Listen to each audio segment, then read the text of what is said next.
Hi, I'm Joanne Banko, author and online educator at letsgosew.com.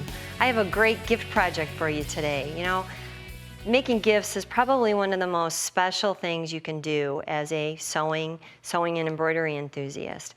And it's wonderful to have a gift that you can kind of always keep tucked in your back pocket, so any occasion you can make an appropriate gift for somebody.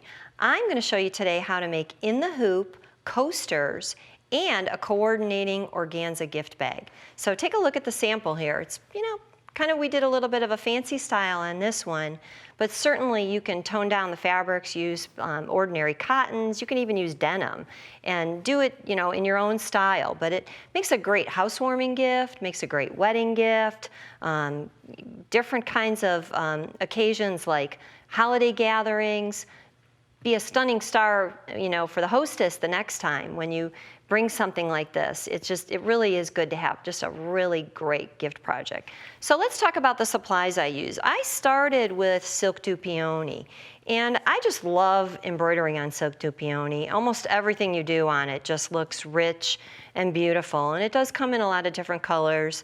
And it's one of those fabrics that's very, very easy to embroider because it presses so well. And in fact, I even wash my silk du peony. We'll give you some tips on that in the download that you can get from the website.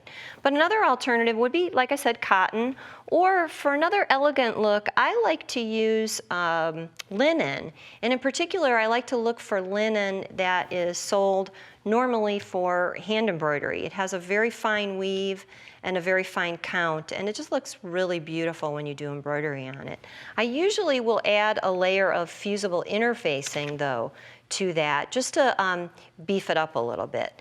With the silk du peony, I have added a layer of just cotton batting. Same type of batting you would normally use for quilting is what I like to add, just that little extra puff. It just gives a little bit more thickness to your coaster and really makes the embroidery stitch out beautifully. I don't have to add any other extra stabilizer when I do that, so just the silk du peony and the batting layered in the hoop. Now, a lot of times, people get a little nervous about using fabrics that are a little higher end. Maybe you're spending just a little bit more money on them. And I'm probably one of the most frugal seamstresses around. In fact, I don't like to waste anything. But I do like to use quality fabrics. I also like to minimize waste. So just wanted to share a little tip with you today. If you're going to be cutting pieces like this, you have to cut them oversized. You'll see in a minute the steps. But because they're oversized to fit in the hoop, they have to fit in tightly. So you have to cut a margin around. But instead of just, randomly cutting blocks of fabric, what I recommend you do is take the hoop that you're going to use, lay it on a piece of paper, and actually trace around. You can see I've just got like an indentation there, but you could trace around that with a marker or a pencil, and then add at least a half to an inch all the way around. That'll give you enough. If you look and you compare the paper to the fabric I have in my hoop, that'll give you enough for it to clamp in tightly and have your fabric sit solidly in the hoop. So that's just a little tip for you on that. Let's talk about the rest of the supplies that you need for the bag. Other than the silk du peony, we want to make a bag that is sheer or semi-sheer so that the beauty of those coasters shine through. You're the designer. You can make a bag any size you want to. If you choose fabric like this one here, my red fabric, it's sold very wide. You want to look for this type of fabric in the bridal and special occasion section, and very often these fabrics are 60 inches wide. If you buy a quarter of a yard, that's 9 inches wide, and you buy, the whole, obviously the width of the fabric, you can make a bag that's very tall. So you can put lots of different things in there. I made some variety of sizes today, so you'll see that, variation.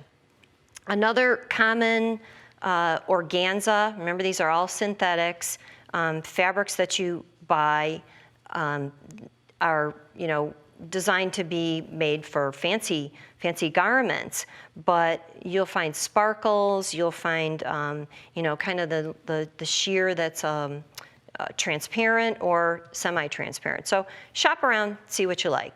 Silk du peony, obviously that's a natural fiber, but these are synthetic. So when we talk about putting everything together, I'll give you some more tips on the fabric.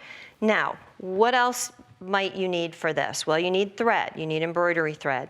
And you can see I used my favorite, my absolute favorite color combination for embroidery designs when I can't think of anything else is always silver and gold, because it always looks rich and it always looks beautiful together. Obviously, if you're doing this for a wedding gift or shower gift, maybe an engagement gift, that's really going to give it that little extra special character. So metallic thread. And then I'm going to need some type of cording. So again, I like to coordinate everything. So I might find a metallic cord that you know, an actual gold metallic. But if I don't, then I just look for the gold color in the cording. This is commonly called rat tail cord, and it comes in a lot of different colors. So this type of project, you can really cook up your own color scheme.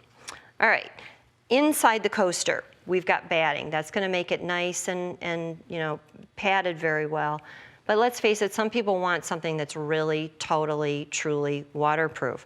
So my tip for you on that is to go into the housewares section and look for, okay, let's think of what this is called, shelf liner, exactly. Shelf liner, and it's designed to be waterproof. So if you cut the shelf liner piece slightly smaller than your finished shape, you can simply insert it into the back. So let me now just give you a little more clues on the way it's constructed, and then we'll go right over the machine and do it. I've got my front piece, my face piece that's embroidered. On the back, the reason this is called an in the hoop design is I'm going to take two pieces and I'm going to layer them over my embroidered piece. I'm going to have a little pocket that I'm going to be able to turn it right side out, and that's how I would get in there and insert that shelf liner. Okay, so let's go over to the machine. I've got it already set up, and we're going to get started in forming this design. I'm going to back up into the main menu because I started playing around on here and looking for the design I wanted to use. I am actually building a design using built-in designs. So I've got a beautiful alphabet here. If you don't have an alphabet built into your machine, there are lots of them available online that you can download to the machine. So I wanted to maximize the size of the hoop, which is 4 inches. I'm going to go ahead and choose my letter. It's a 2-color letter. Obviously, it's not designed to be in silver and gold, but I can do whatever I want. I'm going to touch Set, and now I'm going to touch Add. And when I add, I'm going to add something else that's built in the machine that I love to use, which is a built-in frame shape. And I'm going to select the octagon. Again, if you don't have shapes built into your machine, you can find things online. You could even finish this off just with sewing if you really wanted to. But I'm going to touch Set. And now I need to resize because my octagon needs to be larger than my letter. So I'm going to touch the size key, and I want, again, maximum. So I'm going to increase that. You can see on the screen I'm set for millimeters right now, but if that were in inches, it would be almost 4 inches, both by height and by width. I'm going to say OK. I am going to end the editing, and I am going to touch embroidery. So the first part of the design is the initial, it's the letter. It's important to make sure when you build your design, if you're getting your designs from other sources, that you always add that octagon last. And you'll see the method to my madness for that in a minute. So we're going to go ahead and lower the presser foot, and we're going to start stitching this beautiful design. I've got a little tail here, so I'm just going to take the first few stitches and clip that thread. That just makes it a little bit neater. Usually your tail gets swept up in the first few stitches. And let's take a look and watch that beautiful letter form.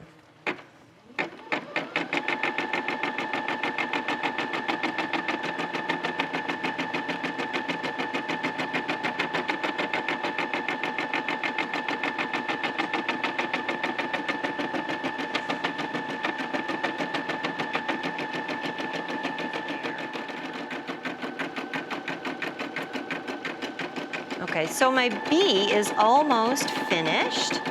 Just a few more stitches to go. And I actually added another frame on the coasters that you saw finished, and I actually added that on another sample that I have here. So as soon as this bee's done, I'm going to show you my finished one. Just the last few stitches. Beautiful metallic thread. You know, you can use any color you want. You could use all one color, and you know, if you really want to whip these up quick, that's another time-saving idea. Okay, so my bee is done, and let me show you the finished one, which has the silver stitching, and then that other added frame that I forgot to mention at the very beginning, but that's an option if you want to add another decorative octagon frame. Do that before you added that final straight stitch one, because that's what I'm going to show you next. So to finish this up, remember I told you this is an in the hoop design. In the hoop means when we're all done, the stitching is going to be all finished. So I've got 2 pieces cut, and I'm going to layer them right over the top. I'm going to tape that down in place. There's lots of different choices for tape. Some people like to use the types that we use for painting projects. That works fine. I like this plastic medical tape because it tears really easy. I'm going to tape the first one down.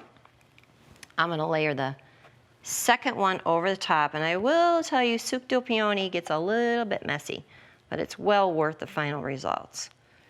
And what I want to do is I want to actually tape the whole entire piece. If I don't, I run the risk of that stitch maybe bumping over that little hump and moving. So don't waste tape, you know, I mean, don't waste, don't worry about wasting tape. That's what I meant to say, because it's very inexpensive and it's like a little added insurance policy. All right, so I got that taped in place. Let's take this one off.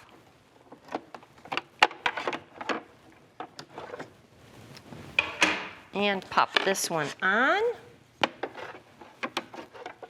And normally we would do this with thread that matches the fabric.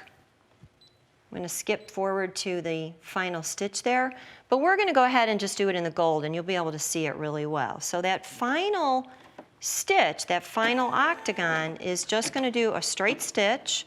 I'm going to be a little careful here and make sure that's smooth. Don't worry about stitching through the tape. If you have this type of tape or you have the painter's tape, it's not an issue. If it perforates it, no problem, you'll just pull that all the way when you're done. So I think you can see that beautiful octagon forming around. This final stitch takes a minute, and it is a straight stitch, but it goes around 3 times. So that's a good thing, because when we're done with this, the next step is going to be to trim this up.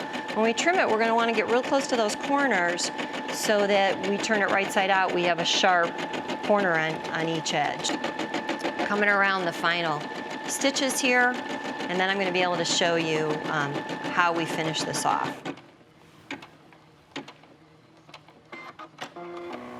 Okay, take that off so that you can see that one.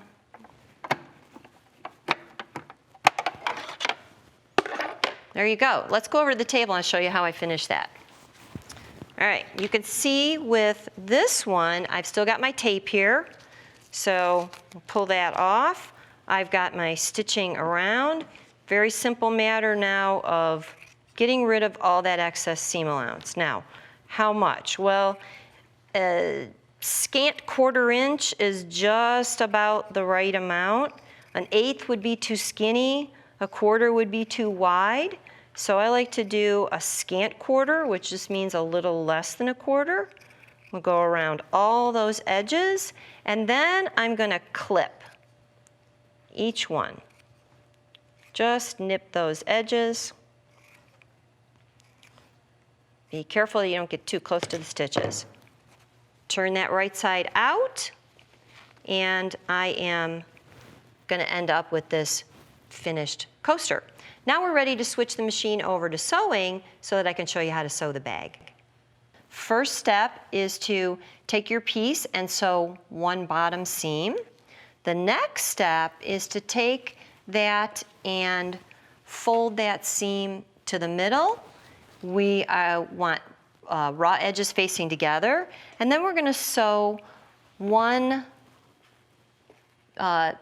two side seams, okay? So one seam on each side, and we're basically creating a French seam. So I've got that step done there. The next step then is to sew a second seam. So you see now it's really starting to look like a bag. I'm gonna add the trim. And I'm adding the trim with a special foot called a braiding foot. I've set up for a zigzag stitch. I've used that cording. It's a simple matter now of just going along, zigzagging along, right around that bag. I would do that all the way around. That's gonna allow me to pull that cord. When I'm done, I've got a beautiful finished bag. I can take that cord, tie it, and fill it.